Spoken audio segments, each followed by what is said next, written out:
Boa noite a todo mundo, sejam bem-vindos a mais uma reunião pública da nossa casa. Hoje quem vai desenvolver o nosso estudo é a nossa amiga Lilian Campos, que vai falar sobre a reencarnação fortalece os laços de família. Mas antes disso, nós vamos fazer uma ambientação do livro Caminho, Verdade e Vida, a lição 163, Não Crer. Está no Evangelho de Marcos, no capítulo 16, versículo 16, que diz assim: mas quem não crer será condenado. É uma frase de Jesus, né? No Evangelho de Marcos, no capítulo 16, versículo 16. E aí os comentários de Emmanuel diz assim: os que não creem são os que ficam. Para eles, todas as expressões da vida se reduzem a sensações finitas, destinadas à escura voragem da morte. Os que alcançam o coração para a vida mais alta estão salvos. Seus dias de trabalho são degraus de infinita escada de luz. A custa de valoroso esforço e pesada luta, distanciam-se dos semelhantes e, apesar de reconhecerem a própria imperfeição, classificam a paisagem em torno e identificam os caminhos evolutivos. Tomados de bom ânimo, sentem-se na tarefa laboriosa de ascensão à montanha do amor e da sabedoria. No entanto, os que não creem limitam os próprios horizontes e nada enxergam senão os olhos destinados ao sepulcro, adormecidos quanto à reflexão e ao discernimento. Afirmou Jesus que eles se encontram condenados. À primeira vista, semelhante declaração parece em desacordo com a magnanimidade do Mestre. Condenados a quê e por quem? A justiça de Deus conjuga-se à misericórdia e o inferno sem fim é imagem dogmática. Todavia, é imperioso reconhecer que quantos não creem na grandeza do próprio destino sentenciam-se a si mesmos às mais baixas esferas da vida. Pelo hábito de apenas admitirem o visível, permanecerão beijando o pó em razão da voluntária incapacidade de acesso aos planos superiores, enquanto os outros caminharão para a certeza da vida imortal. A crença é lâmpada amiga, cujo clarão é mantido pelo infinito sol da fé. O vento da negação e da dúvida jamais consegue apagá-la. A descrença, contudo, só conhece a vida pelas sombras que os seus movimentos projetam, e nada entende além da noite e do pântano a que se condena por deliberação própria. Então, Emmanuel ele faz um convite aqui para a gente, justamente na ação sobre a crença. Né? A gente cremos em Deus, acreditamos na reencarnação, conforme a nossa irmã vai falar, né? Temos essa crença, né? Porque a gente já tem uma visão mais ampla e precisa diante desses ensinamentos. Tivemos um tempo hábil, seja nessa instituição, ou seja pela vida, um olhar que me faz acreditar de que existe essa conexão, né? Por exemplo, acreditamos em Deus, cremos em Deus, porque Deus, sabemos que Deus está em toda parte. Apesar de a gente não ver forma material, que não existe, mas cremos que há uma criação ampla da qual nós estamos aqui convidados a dar continuidade a essa criação, a cuidar dessa criação, e assim vai, né? Então, assim, ele coloca aqui justamente a questão das nossas vistas, né? E quando a gente fala de crença, a gente tem que justamente retratar também nós espíritas com a fé raciocinada. É aquela fé que tem base. Eu creio com uma base científica. Existe alguma, nas nossas alternativas de estudos, no nosso tempo de estudos, seja nessa casa ou em outras, nós conseguimos compreender o mundo de uma outra forma pelas crenças da qual a gente vai criando através das nossas encarnações, das nossas existências, né? Achei interessante quando ele fala aqui, ó, a crença é lâmpada amiga, cujo clarão é mantido pelo infinito sol da fé. Uma lâmpada que acende. Quando você crê, é algo que te ilumina. Você consegue ver. Eu já falei em algumas palestras, um depoimento de uma jovem, para ela falar sobre como ela crê no espiritismo, ela imagina a vida dela como um grande quarto escuro. Quando ela liga a luz, ela consegue ver ali o quão bagunçado o quarto dela está bagunçado. Esse ato dela ver, visualizar que está bagunçado, já faz ela ter uma crença de que ela precisa melhorar. Ela precisa.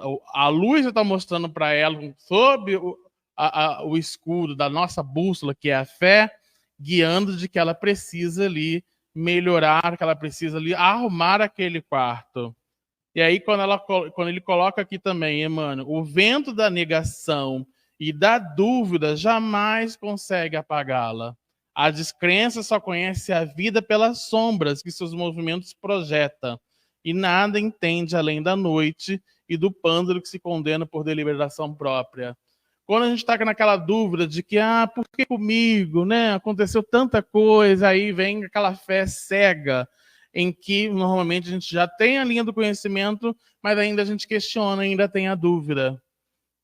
Então, a crença ela fica meio...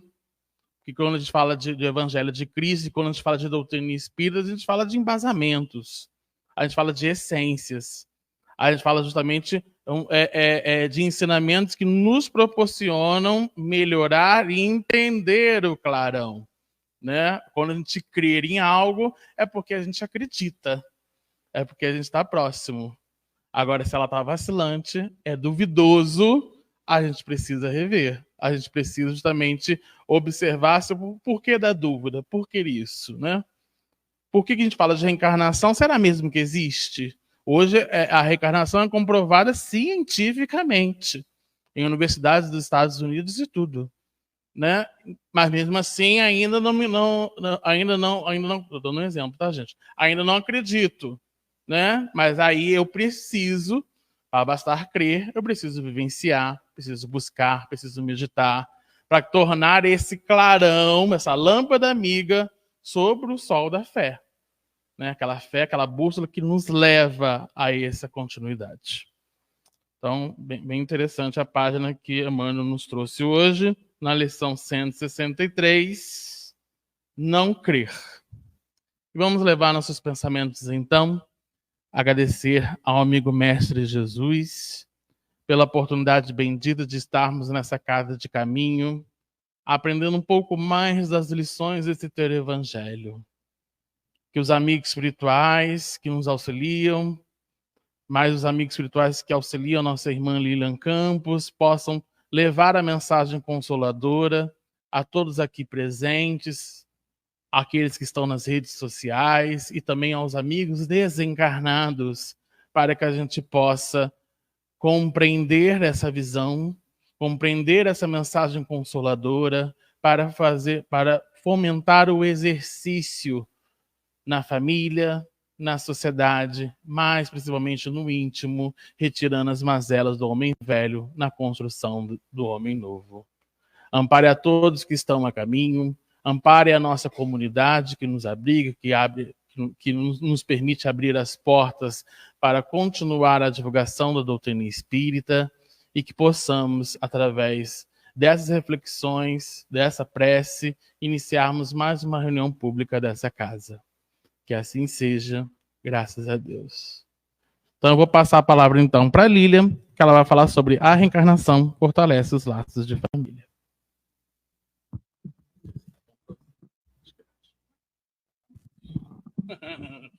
Obrigada. Boa noite a todos. Tá bom? Tá bom, né? Então vamos falar. Vamos compartilhar brevemente aquilo que a gente teve a oportunidade de estudar sobre o tema que foi proposto: a reencarnação fortalece os laços de família. Vamos iniciar falando sobre o significado da reencarnação, segundo o próprio Espiritismo. A reencarnação é a volta da alma, ou espírito, à vida corpórea, mas em outro corpo especialmente formado para ele e que nada tem de comum com o antigo. Esta afirmação está no Evangelho segundo o Espiritismo, no capítulo 4. Esse conceito de reencarnação, essa explicação de reencarnação, ela nos afasta, nos distancia da ideia de ressurreição, que ainda é trabalhada, às vezes a gente ouve, repetida no movimento espírita, equivocadamente. Ressurreição seria o retorno do espírito ao corpo que já faliu, que já foi declarado como morto, que já teve todas as suas capacidades vitais extintas. E isso cientificamente é impossível, isso comprovado cientificamente é impossível. Então, o conceito de ressurreição, a ideia de ressurreição, não se adequa, não se alinha com a reencarnação. Na reencarnação, nós estamos falando de uma ideia completamente diferente. Nós estamos falando de um espírito que retorna à vida corporal através de um novo corpo, através de uma nova gestação, reiniciando todo o seu ciclo vital, reiniciando o ciclo da vida. Então, em cada encarnação, nós reencarnamos num novo molde corporal, adequado às nossas necessidades evolutivas, adequado à nossa programação encarnatória. Podemos, inclusive, retornar na polaridade feminina, na polaridade masculina, reencarnar como homens, como mulheres. Podemos ter um corpo mais perfeito, como podemos reencarnar com algum tipo de deficiência, desde que ela seja adequada à nossa necessidade evolutiva. Então, em cada encarnação, nós vamos receber uma nova roupagem, né, um novo templo, que nos permitirá passar pelas experiências que nos são mais adequadas. A reencarnação não é um conceito exclusivamente espírita. A reencarnação está fundamentada no Evangelho através dessa passagem, está em João capítulo 3, versículo 3. Dá para ver? Dá, né? Está naquela conversa de Jesus com Nicodemos. Nicodemos pergunta como é que eu vou fazer para chegar ao reino dos céus. E Jesus afirma: em verdade vos digo, ninguém pode ver o reino de Deus se não nascer de novo. Ninguém vai alçar aquele patamar de aperfeiçoamento possível à nossa qualidade, né, de criaturas, se não passar por várias experiências corpóreas.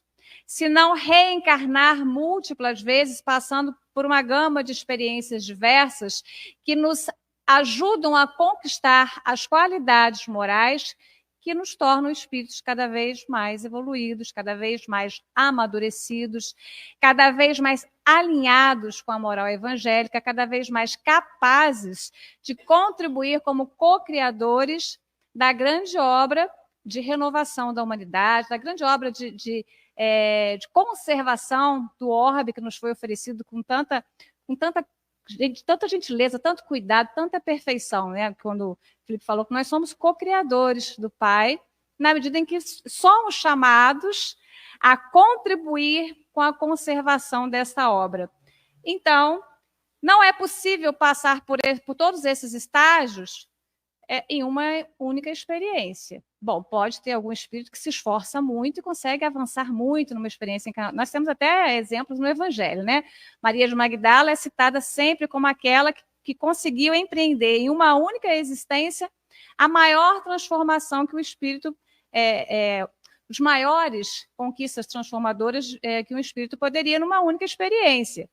Mas a maior parte de nós, como Alberto Almeida fala, nós somos pé de chinelo, né? A maior parte de nós precisa de mais oportunidades, porque nós temos muita dificuldade. Nós temos muita dificuldade em avançar, em evoluir. Basta pensar com a dificuldade que a gente tem em perdoar. Não é perdoar de falar, é perdoar de sentir. E se nós temos ainda essa dificuldade tão arraigada em nós, como alcançar todos aqueles valores morais que o Cristo veio nos exemplificar? Então, em uma encarnação, seria difícil, talvez até injusto para alguns espíritos, né? Então, é necessário nascer de novo. E é a reencarnação que propicia a conquista dessas experiências. A doutrina da reencarnação, isto é, a que consiste em admitir para o espírito muitas existências sucessivas, é a única que corresponde à ideia que formamos da justiça de Deus para com os homens que se acham em condição moral inferior.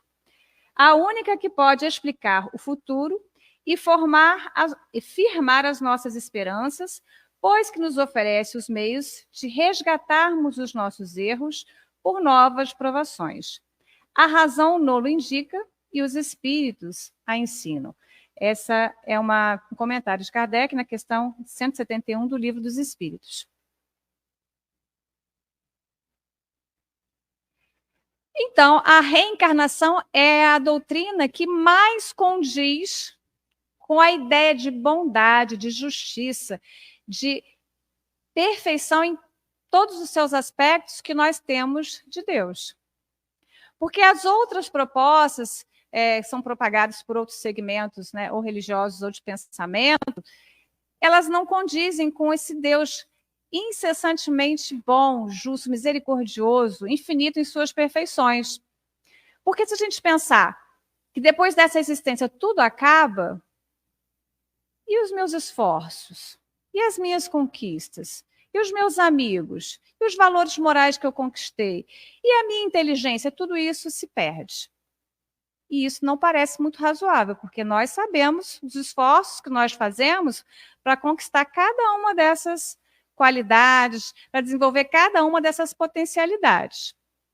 A outra proposta é aquela que a gente olha, a gente guarda tudo, a gente conserva tudo, nós permanecemos vivos porque nós somos imortais, mas após a desencarnação, nós temos duas propostas só. Ou eu vou para um lugar de felicidade absoluta e eterna, ou eu vou para um lugar de castigo, de sofrimento eterno. Não tem chance.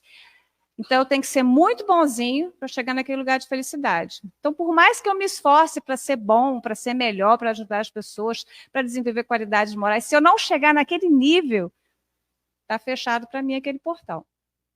E, ao mesmo tempo, não parece justo. Se eu me esforcei, se eu trabalhei, se eu não alcancei todas as perfeições, se eu não fiquei, assim, um cristão perfeito, mas eu fiz muitos esforços, eu trabalhei muito, eu avancei muito, é justo eu continuar eu ser enviado para um lugar de sofrimento eterno, sem chance de me arrepender, sem chance de reparar, sem chance de fazer de novo mais bem feito?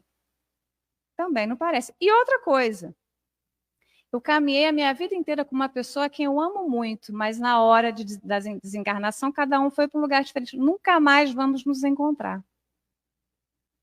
Ela não pode vir aqui para me ajudar, nem para me ver, eu não posso ir lá nem para ver, nem para pedir ajuda. Estamos separados eternamente. E isso também não condiz com a justiça divina, com aquele pai, né, amoroso. Jesus falava que o pai, se você pede um peixe, ele não vai te dar uma pedra, os pais humanos. Imagine o pai celestial, que vai sempre fazer o melhor por nós. Será que ele faria isso? Será que é justo? Quem é suficientemente bom para alcançar esse reino de felicidade? Quem é tão ruim que não mereça uma nova oportunidade? E aí vem a reencarnação, nos trazendo os conceitos de arrependimento, de reparação, de expiação, concedendo novas oportunidades, proporcionando ao espírito uma oportunidade de enxergar a si mesmo e as suas ações de uma forma mais lúcida, mais crítica e de desejar recomeçar. Essa me parece mais adequada a esse pai bondoso. Porque se os nossos pais, os pais humanos, né, ou vocês que são pais, estão sempre dando novas oportunidades para os filhos, né? O filho, quando nasce bebê, não sabe nem andar, e você, não, vai de novo, né? E isso durante o decorrer de uma vida. Pais com filhos tão difíceis, filhos às vezes com dependência química, e eles não desistem de que o filho merece uma outra oportunidade para se recolocar diante da vida, para se reerguer. O que eu posso pensar, então, se nós temos homens assim, o que eu posso pensar de Deus, meu Pai, nosso Pai? Infinito em suas perfeições. Infinitamente bom e justo. E mais do que isso, inteligência suprema. Porque seria um desperdício que todo mundo fosse condenado. Não, errou, tchau, né? Quantos espíritos que se redimiram ante o contato com Cristo e deram grandes contribuições para a humanidade, né? Eles teriam perdido a chance. Quando a gente pensa no Zaqueu, quando a gente pensa no Paulo de Tarso, Maria de Magdala, são espíritos que se renovaram ante o contato com Cristo, que renovaram as próprias vidas, os próprios pensamentos, que buscaram se readequar a um novo padrão de conduta, um padrão de moral. Então, e quanto eles contribuíram para o pensamento, para a sociedade, quanto eles ajudaram as pessoas que estavam à sua volta. Então, essa me parece também a mais adequada àquela inteligência suprema. E isso fortalece ainda a nossa fé no futuro, porque se eu não sei exatamente como vai ser o futuro, eu posso ficar um pouquinho mais vacilante no meu esforço para melhorar na minha fé, no meu testemunho da minha fé e de tudo aquilo que eu acredito. Então, essa ideia da reencarnação, ela torna ainda mais robusta a nossa fé, a nossa convicção, a nossa certeza da vida futura, porque saber como se processa a vida futura é mais importante do que nós somos imortais, mas o que acontece depois? Então, quando vem o Espiritismo, nos fala, depois você vai rever a sua vida, você vai rever os seus atos, você vai avaliar se você procedeu bem, se procedeu mal, e você terá uma nova oportunidade. Isso também é algo que consola os nossos corações, que renova a nossa fé no futuro. Porque tem gente que fala assim, não, ser espírita é muito difícil, né? O Espiritismo propõe uma renovação muito grande, eu não consigo. E quando a pessoa fala, não, mas eu não consigo talvez nessa, mas eu receberei nova oportunidade, isso renova a minha coragem, renova a minha disposição e o meu ânimo para conquistar aquilo que eu ainda não alcancei. E aí fala que é a razão que nos indica, os espíritos nos ensinam. Além de ser mais condizente com a ideia de um pai tão amoroso, mais lógico, a gente ainda tem o reforço de ser uma informação trazida por aqueles que já transpuseram né, a linha da vida corporal. São os espíritos que já desencarnaram, que já habitam no mundo espiritual, que retornam para nos informar. Então, tem ainda o referendo de não ser uma criação humana, né? É uma informação trazida do mundo espiritual para nós. Algumas pessoas, diante desta informação, elas se questionam se a reencarnação ela poderia comprometer os laços de família, porque, afinal, se eu vou reencarnar, não vou mais reencontrar o meu pai, não vou reencontrar minha mãe, não vou reencontrar minha esposa, meu filho, porque quando eu desencarnar, às vezes a pessoa desencarnou antes, quando eu desencarnar, ela já está reencarnada de novo, então não encontro mais. E isso seria uma ruptura dos laços de família. E esse é um argumento bastante utilizado por aqueles que têm assim, ainda um pouco de resistência à ideia da reencarnação. E aí, no Evangelho segundo o Espiritismo, Allan Kardec vem nos falar que os laços de família não sofrem destruição alguma com a reencarnação, como pensam certas pessoas. Ao contrário, tornam-se mais fortalecidos e apertados. O princípio oposto, sim, os destrói. Então, o princípio da reencarnação, ele ainda fortalece ainda mais os laços de família, na medida em que nós sabemos que nós podemos retornar à vida corporal com aqueles com quem nós partilhamos uma existência. Então, eu posso retornar numa próxima existência no mesmo núcleo familiar que a minha mãe, mas em posições opostas. Eu posso retornar ao mesmo núcleo familiar com o meu cônjuge, ainda que em posições opostas. Eu posso retornar ao mesmo núcleo familiar dos meus filhos, ainda que em posições opostas. Inclusive, eu posso retornar em núcleos familiares diferentes, porém intimamente ligados, desde que isso seja o mais favorável à nossa necessidade evolutiva. Então, se nós podemos retornar, quando nós consideramos a reencarnação, nós podemos reencontrar esses afetos no mundo espiritual, nós podemos nos reencontrar, inclusive, durante a vida corporal, durante o sono, e nós podemos ainda retornar em outras múltiplas existências com esses afetos, fortalecendo ainda mais os laços que devem ser nutridos por esses espíritos. E aí nós temos o exemplo da mãe de André Luiz, quem leu o Nosso Lar, quem assistiu o filme. A mãe de André Luiz, um espírito que já tinha avançado, tinha conquistas morais que lhe permitiam estar no mundo mais feliz. Ela optou por retornar à vida corporal em uma nova experiência com o seu marido, pai do André Luiz, recebendo como filhas as duas amantes do marido na outra experiência. Então, um exemplo de como esses laços vão se fortalecendo. Ela retorna com aquele cônjuge, fortalecendo ainda mais os laços e os compromissos que eles assumiram, e ainda recebem outros espíritos que precisavam de um bom direcionamento a partir dali. Isso ilustrando esse retorno, essa renovação dos vínculos familiares através da reencarnação. E vários outros exemplos que nós vamos ter nas obras do Chico, em outras que nós vamos ler. Esse foi o que eu lembrei hoje, tá? Porém, não vamos nos enganar. O simples fato de reencarnar, de podermos reencarnar juntos, não significa que a partir da reencarnação se vai formar um laço familiar sólido, nobre, amadurecido.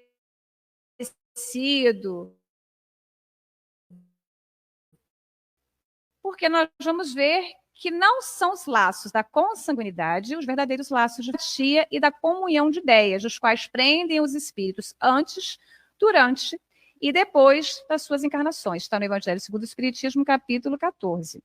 Então, eu posso reencarnar diversas vezes com o mesmo espírito, pelo vínculo da consanguinidade. E ainda assim não formar com esse espírito um vínculo efetivamente familiar. Porque o que torna esse laço familiar, que torna esse laço verdadeiro, é o nível de entendimento, de sintonia, de afinidade, de tolerância, de aceitação, de afeição, de amorosidade, de tal modo que ele transcende a vida física, vai até a vida espiritual e perpassa por múltiplas existências. Esse é o verdadeiro conceito de família. Esse é o laço familiar que a reencarnação vem promover, ainda que precise de muitas experiências. Mas pode acontecer que a gente permaneça por mais de uma experiência vivenciando apenas aquela parentela consanguínea. Nós renascemos no mesmo núcleo, com os mesmos caracteres genéticos, na mesma família, a mesma parentela, mas não conseguimos enobrecer esses laços. Não conseguimos transcender esses vínculos. E aí nós chamamos esses laços de meramente corporais.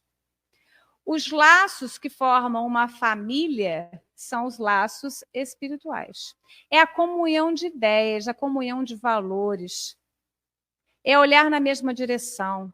É sentir pelo outro uma profunda compaixão, empatia, uma felicidade de estar junto. E muitas vezes isso é conquista de muitas existências. Enquanto isso, nós precisamos da experiência reencarnatória, precisamos da experiência da parentela consanguínea para conquistar esses valores. E por isso, muitas vezes, as famílias, os núcleos familiares, nos núcleos familiares, nós reencontramos aquelas pessoas com quem nós não conseguimos ainda superar todas as nossas imperfeições, com quem ainda temos algum nível de animosidade, de rancor, de mágoa, de ressentimento. Muitas vezes são reunidos no mesmo núcleo familiar, inclusive espíritos que têm dificuldades, que tiveram, assim, conflitos graves e precisam retornar no mesmo núcleo para se reconciliarem. Vamos lembrar aqui da reencarnação de Segismundo. Em uma encarnação anterior, Segismundo tirou a vida, eu esqueci o nome do... Quem me lembra aí? E por causa da... ele tirou a vida do seu desafeto, porque ele estava interessado na companheira dele, e por conta da morte desse homem, essa mulher foi quase que condenada à desmoralização e morreu na penúria. Ambos desencarnaram com muita mágoa, muito ressentimento. E como resolver essa situação? A única maneira que a espiritualidade encontrou, ou melhor, a maneira mais adequada encontrada pela espiritualidade foi reunir esses espíritos no mesmo núcleo. Então, o homem, que em outra existência foi a vítima, receberia Segismundo, seu algoz, como pai. Segismundo viria como filho, né? E aquela mulher, a esposa, receberia Segismundo como filho. Tudo isso com um plano muito bem elaborado, muito delicado, muito amoroso para que esses espíritos se reconciliassem. Vai ser fácil? Possivelmente não. Mas aí está o desafio. Esta é a proposta da reencarnação, fortalecendo os laços de família, propiciando que os espíritos, na convivência familiar, compartilhando das lutas cotidianas, compartilhando dos valores morais, dos processos educativos, consigam estreitar de tal ou edificar de tal modo esses laços que venham a se tornar uma família. Embora todos nós possamos estar vivendo numa família do ponto de vista corporal, todos nós podemos e devemos nos esforçar, nos empenhar para converter essas famílias em famílias com laços espirituais imortais. Que esses espíritos que caminham conosco nesta encarnação permaneçam como espíritos queridos, afetos em múltiplas encarnações. Quando isso acontece, mesmo que exista a separação momentânea pela morte, continuamos ligados pelo pensamento, pela afeição, pelas lembranças. Os espíritos que nos precedem, que estão em condições, velam por nós, pelo nosso sucesso, pelo nosso bom encaminhamento, pelo nosso bom êxito dos nossos desafios da vida material. Às vezes, esses espíritos, eles nos precedem em uma encarnação com a missão de nos auxiliar no progresso. Infelizmente, aquele espírito, ele teimou de não avançar. Existem espíritos assim, né? Nós, muitas vezes, somos assim, teimamos em não avançar. E aí vem aquele espírito mais consciente, mais esclarecido, mais enobrecido, e assume esse compromisso de reencarnar conosco para nos ajudar a progredir mais rápido. Eles nem precisavam, como a mãe de André, e inúmeros outros exemplos, inúmeros outros casos. Então, esses laços espirituais se tornam tão fortes que eles perpassam por múltiplas existências e não precisam nem ser uma mesma encarnação. Eu posso nunca mais reencarnar com o espírito e permanecer ligado a ele como uma família espiritual eternamente. Essa é a nossa meta, essa é a nossa proposta. Mas Joana de Ângeles é muito franca, né? Ela joga logo a real para a gente, né? Então ela fala, a família, em razão disso, é o grupo de espíritos normalmente necessitados, desajustados, em compromisso inadiável para a reparação, graças à contingência reencarnatória. Então, aquelas famílias de espíritos iluminados, afins, que estão aqui com uma missão, com um propósito maior, de renovar a humanidade, de educar, são raros. São espíritos missionários, né? Allan Kardec, com sua esposa, espíritos que reencarnam com uma missão, são raros. A maior parte de nós está reencarnando para saldar dívidas. A maior parte de nós reencarna com uma série de dificuldades que nós já trazemos de outras existências, de pendências que nós nos comprometemos a resolver, mas que diante da convivência muito próxima pode se tornar um pouco mais difícil, pode se tornar um pouco mais penoso. E aí, como é que é essa convivência? Como é que é essa condução desse grande projeto chamado família? E aí nós vamos ver, todas as famílias têm os seus problemas. Mesmo a mais harmônica das famílias tem os seus desajustes, seus desentendimentos, tem, vamos dizer assim, as suas divergências. As boas famílias são aquelas que conseguem conduzir as suas diferenças, as suas divergências com grandeza, sem agravar os conflitos. As boas famílias são aquelas que conseguem enxergar os seus problemas e lidar com eles com amorosidade. Então, os pais que estão educando os seus filhos conseguem perceber as dificuldades morais dos seus filhos. Os pais atentos, né? Tem pais que não estão tão atentos assim. Mas os bons pais percebem, esse espírito precisa de uma educação muito mais atenta. E se eu amo o meu filho, eu vou entender essa dificuldade dele, mas eu vou permanecer firme no processo educativo dele. O meu cônjuge tem grandes dificuldades, mas como eu amo este cônjuge e desejo partilhar com ele essa experiência, inclusive de educar os meus filhos, eu vou fazer todo o esforço possível para que a minha relação com ele seja a melhor possível. E quando a gente fala em família tem vários... Alberto Almeida fala de hierarquias, né? Tem a relação entre cônjuges, relação entre os pais e os filhos, e dentro da família, todas essas relações juntas, entre os filhos e os pais, respeitando as posições de cada um. Então, é difícil lidar com tudo isso, com todas essas diferenças, com todos esses níveis, todos esses degraus. Por isso, nós vemos tantas famílias que os especialistas chamam de famílias disfuncionais. Então, as boas famílias são aquelas que, percebendo essa dificuldade, buscam todos os recursos possíveis de superação. Buscam psicoterapia. Quantas famílias, vendo um desajuste no lar, vieram à casa espírita? Porque todos os recursos que buscaram até o momento não foram suficientes, né? Por quê? Somos espíritos desajustados.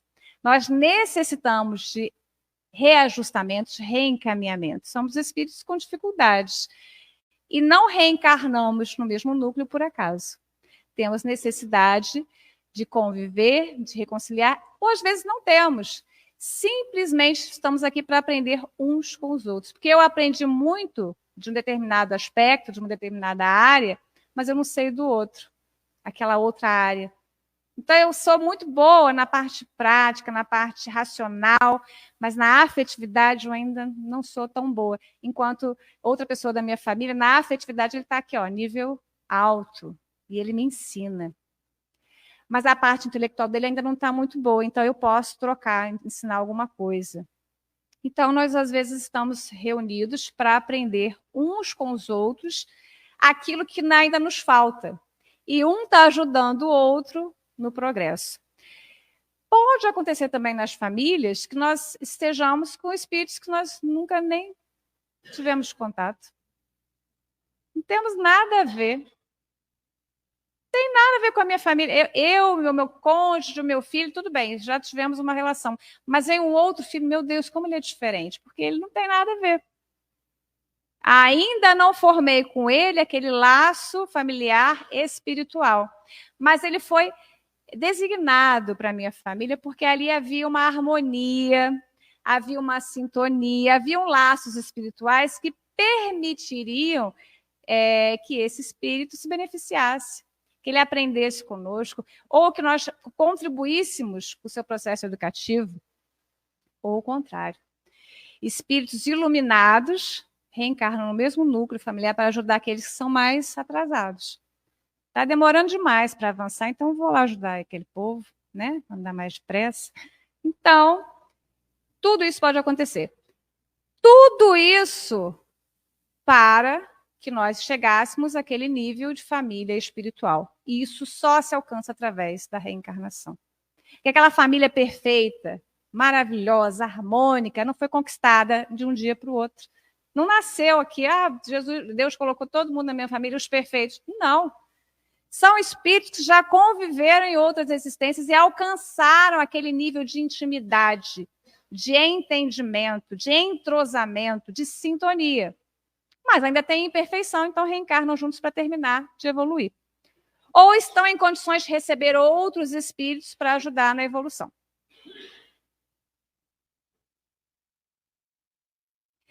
Nessas dificuldades todas que nós identificamos, né, na convivência familiar, como que nós vamos proceder?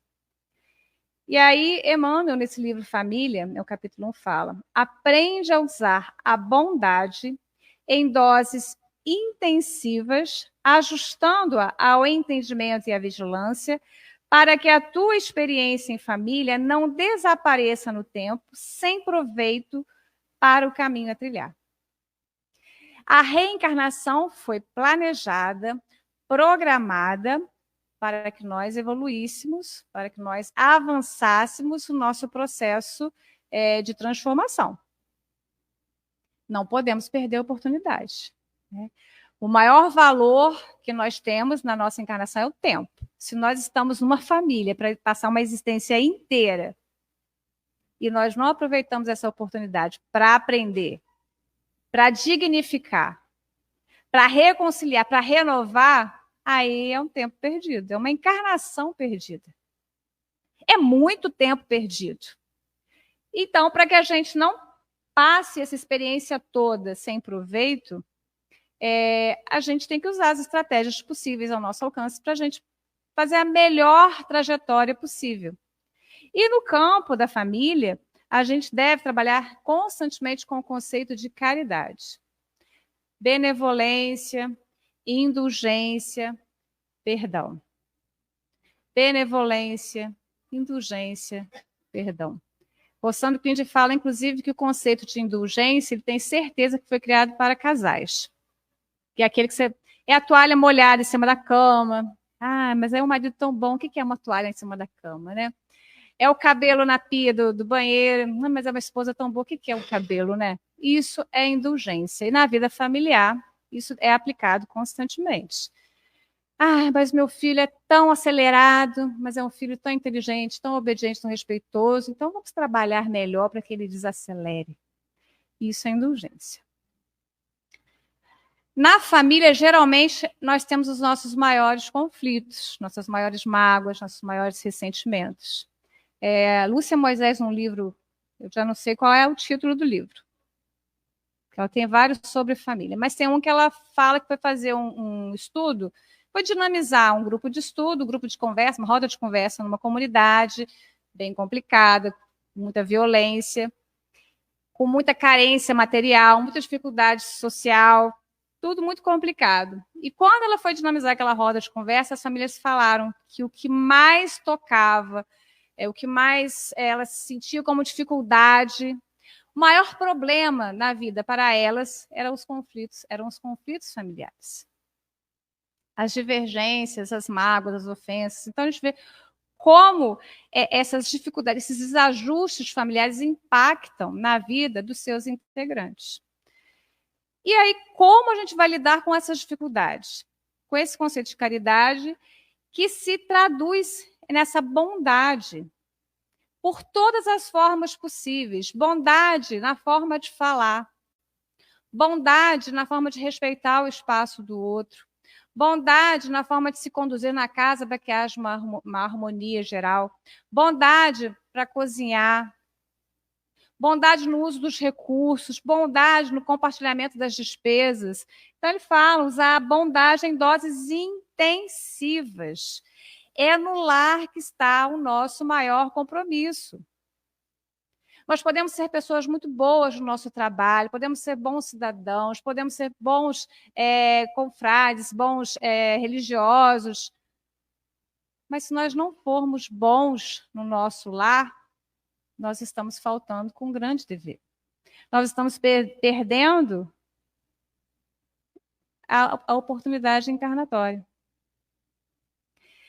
Poucos de nós têm grandes missões na sociedade. Eu tenho a missão de promover, alavancar a educação, tenho a missão de trazer uma nova teoria filosófica, a grande missão de avançar na ciência. São poucos os espíritos que têm essa missão. A grande maioria de nós tem como missão ter uma boa experiência familiar, aprender a amar dentro do nosso lar. Fazer do nosso lar o nosso templo de luz. Fazer do lar o grande formador de bons cidadãos, de bons religiosos, de bons profissionais. Não aqueles que ganham bem, mas aqueles que têm consciência do seu papel, do seu impacto social. Então, usar da bondade, ajustar o entendimento e a vigilância, porque não é a bondade vazia, é a bondade atenta, a bondade consciente, porque muitas vezes nós precisaremos ser firmes, mas com bondade. Quando você educa o seu filho, mas tadinho, não vou educar ele não, porque tadinho, vai sofrer se eu educar. Não é isso. É educar, sim. Existe um padrão de conduta que nós devemos exigir dos nossos filhos no processo educativo. Mas não é com agressividade, não é com desrespeito, não é com violência. E isso se expande em vários aspectos do que a gente pensar na vida familiar. Então, aprender a usar a bondade em doses intensivas no nosso núcleo familiar. É saber dar bom dia, que às vezes a gente está convivendo e esquece até de dar bom dia, né? Ou então dá bom dia, canto da boca, quase que rosna no bom dia. Não dá bom dia. Haroldo Dutra, numa palestra, ele fala o seguinte, que a gente devia exercitar, tratar os nossos familiares como visita. Você trata a visita com descortesia? Com grosseria? Não. Quando vem uma visita na sua casa, primeiro você arruma a casa. Não é assim ou não? Corre, arruma a casa, aí separa a louça mais bonitinha, né? Aquele copo que fica reservado para as visitas, tira tudo, né? Você oferece a melhor roupa de cama, não é isso? Você faz uma comida diferente para a pessoa se sentir confortável, faz um bolo para receber a visita. Você abaixa o som da música para não incomodar, para ser agradável. Então, você faz tudo para tornar a experiência da visita a melhor possível. Então, nós devíamos fazer o mesmo com os nossos companheiros familiares. É dar o bom dia. Você sabe que alguém tem mais pressa no café, você prepara o café. Ou alguém que chega mais tarde, você preparar a comida. Qual é a comida preferida da pessoa? Então, sempre tem a comida que agrada a cada um. Então, procurar fazer da convivência a melhor possível para cada um. Mas a minha família é muito difícil. Tem famílias que são muito difíceis, tem traumas que são muito grandes, tem problemas que são muito graves. O que você pode fazer de melhor? Busque se enxergar, se conhecer, entender quais são as suas dificuldades, busque toda a ajuda possível, mas procure fazer o melhor dentro das suas possibilidades. A minha melhor possibilidade é cumprimentar com gentileza os meus familiares. Então, faça. A minha melhor possibilidade nesse momento é me afastar e não desejar o mal. Então, faça. A minha melhor possibilidade é ir à minha casa, ao meu núcleo familiar, apenas quando eu posso ser útil. Esse é o seu melhor? Então, faça. Porque a gente também não pode esperar, exigir de nós também um nível, né, de transformação que a gente ainda não é capaz.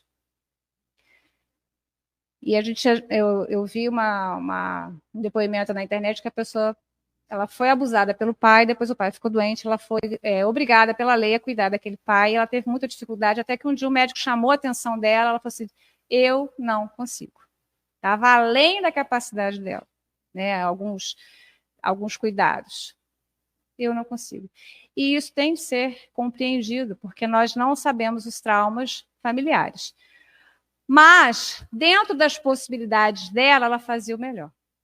Então, nós podemos. Às vezes, uma pessoa acamada, você ainda não consegue fazer por amor, mas por dever você faz. E faz o melhor possível. Então, é algo que está ao seu alcance.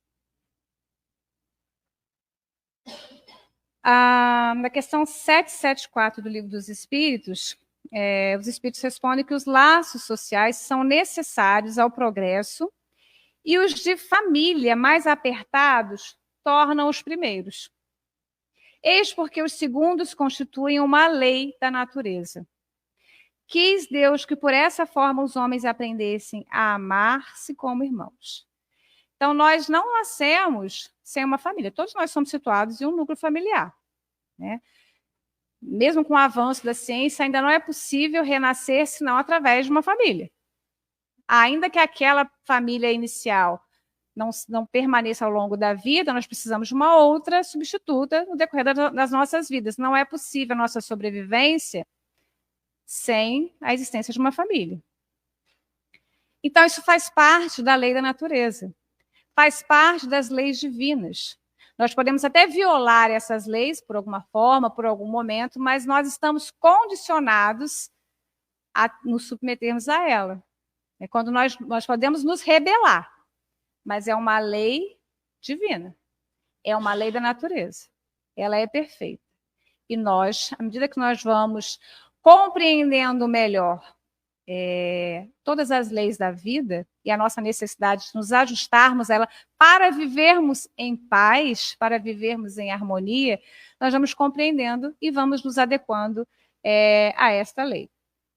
E ela foi criada com um propósito muito específico. Se nós temos como proposta, como nossa meta máxima evolutiva, amar a todos como irmãos, precisamos estagiar num lar, em uma família, onde aprendemos esses valores, onde aprendemos esses sentimentos. Não é possível amar o próximo se eu não aprendi a amar dentro de um núcleo familiar. Ainda que substituto, ainda que provisório. Então, é preciso a convivência familiar como primeira experiência de amorosidade, a primeira experiência de convivência.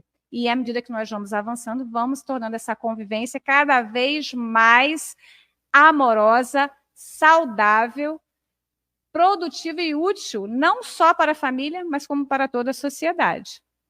Então, a convivência em família é uma lei divina, é uma lei da natureza.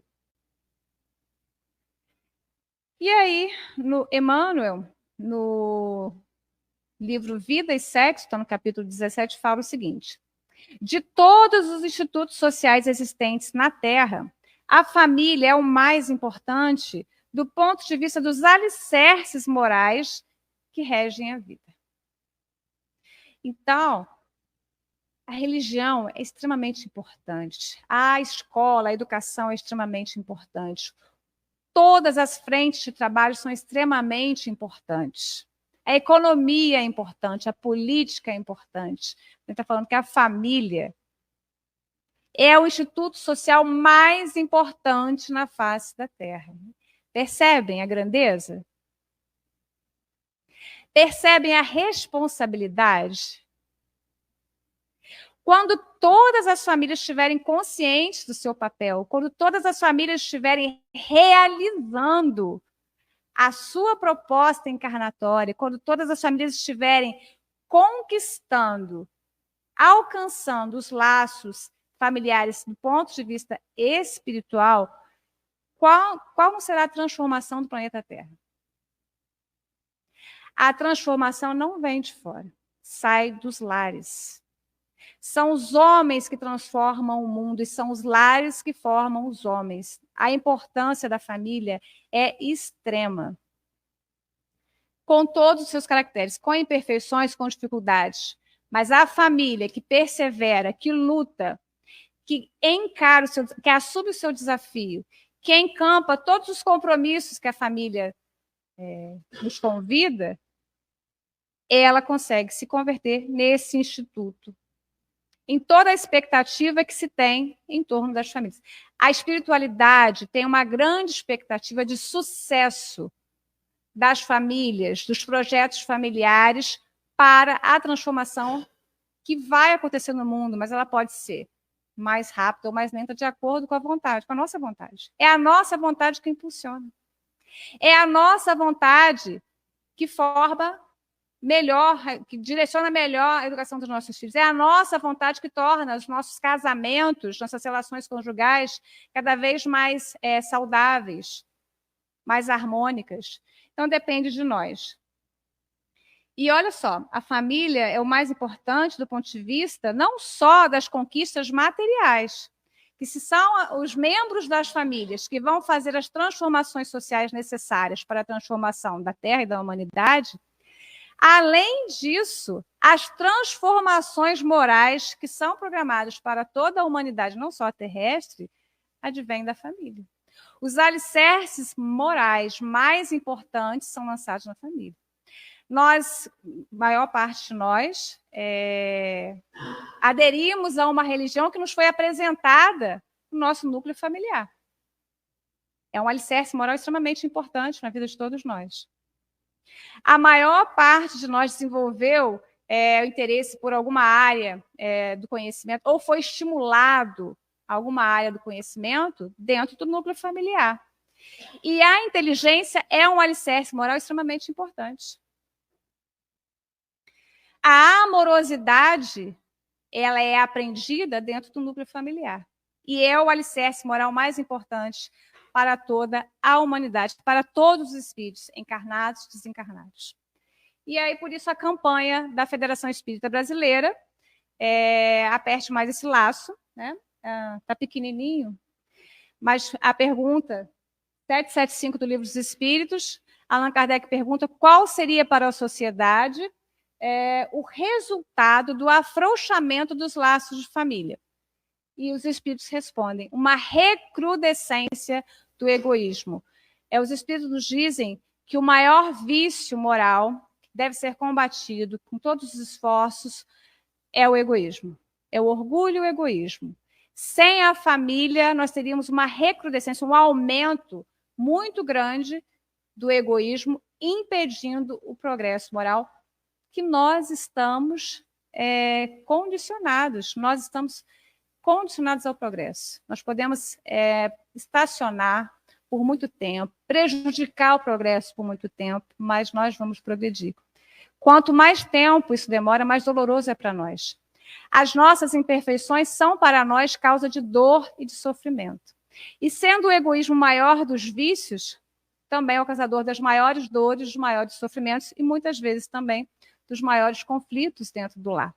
Então, a proposta, o convite, o chamado é que a gente entenda que esta experiência, que esta encarnação é a nossa melhor.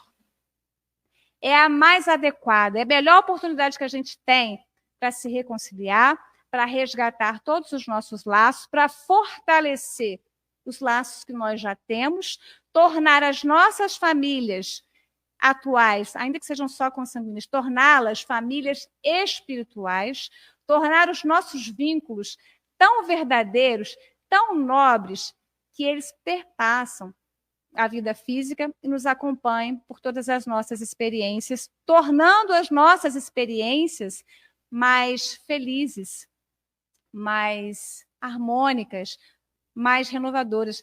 A gente precisa entender que as nossas escolhas fazem com que as nossas experiências sejam menos dolorosas e passem a ser mais felizes. Não vamos deixar de ter desafios, mas vamos sofrer menos para avançar, para superar cada um desses desafios.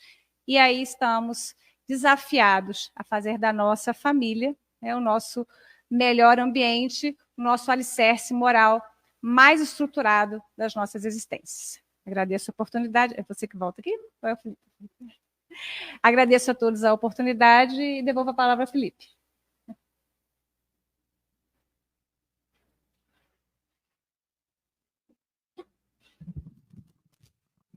Agradecemos a Lília, né, pela oportunidade de a gente refletir um pouco dessa temática, né, uma temática que dá para a gente falar horrores, né, dá para falar muita coisa, né. Principalmente tem o filme Nosso Lar, né, quem assistiu o filme Nosso Lar 2 também já deu para sentir um pouco do universo dessa temática bacana, né. No próximo domingo a palestra vai ser com a Ana Paula, ela vai falar sobre a justiça das aflições. Lembrando que os nossos estudos da casa já retornaram às suas atividades. Amanhã nós temos o estudo sistematizado da doutrina espírita. Esse estudo ele é presencial, toda quinta-feira, às 19h30. Então amanhã nós temos o nosso ESD. No sábado, nós temos às 2h30 da tarde a nossa evangelização, que ela tem um público voltado para criança, jovem, e também adulto, né? Também quem quiser trazer os pais, a família toda, é um trabalho bem interessante para a evangelização da família, né? Domingo nós temos a palestra com a Ana Paula.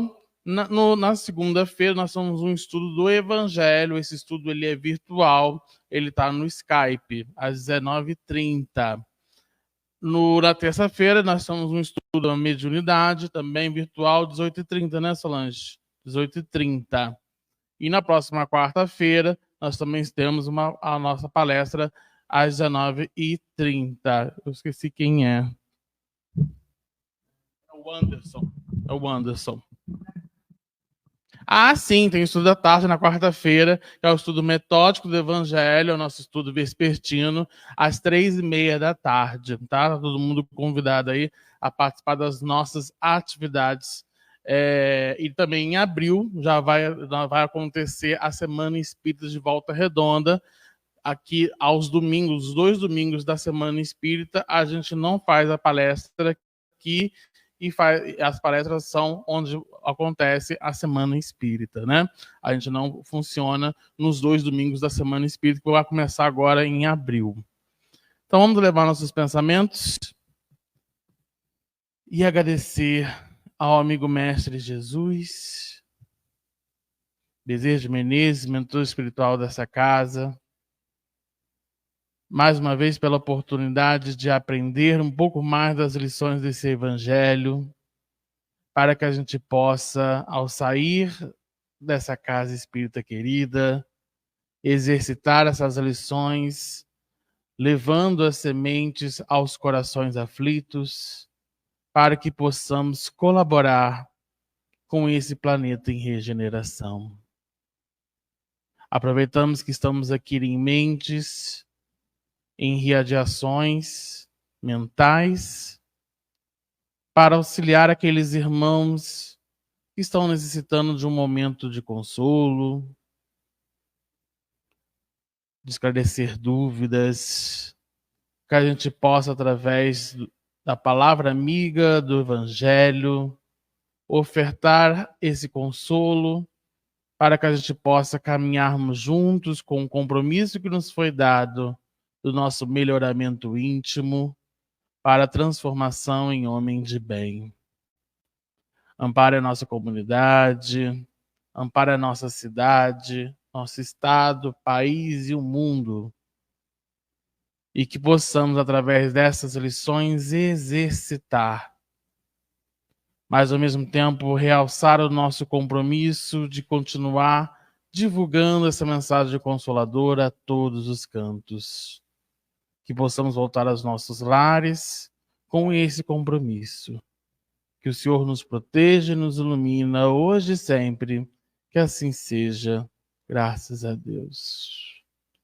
Então, aqueles que desejarão passe, só aguardar que serão chamados, tá? Então, todo mundo uma boa noite.